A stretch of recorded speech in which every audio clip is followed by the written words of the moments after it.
Unlike the poetry you've read over the years, I have also been engaged in a different style and format of writing, the art of writing journals. November 2017 marked 18 years that I have been keeping a daily log of my life, which pretty much began in my teenage years.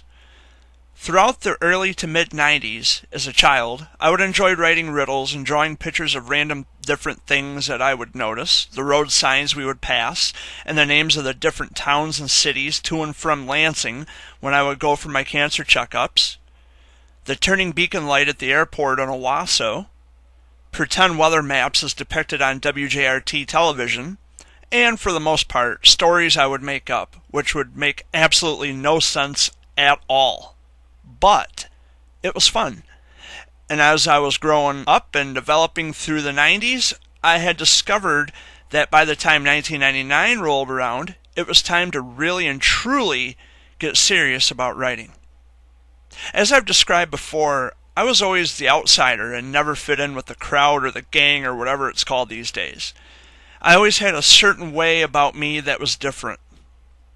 It would either work for me or against me, and I always struggled whenever it worked against me.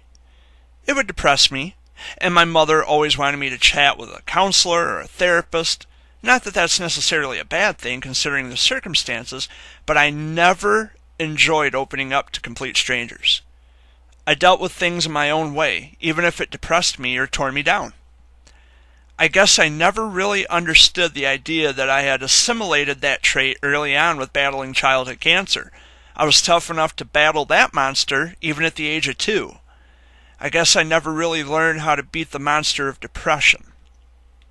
I'm 31 now, and for the most part, I have been battling depression for probably as long as I've been writing journals, 18 years. Many have suggested that the cancer battle itself, or possibly even the chemotherapy drugs that I had taken, could most likely attribute to the depression.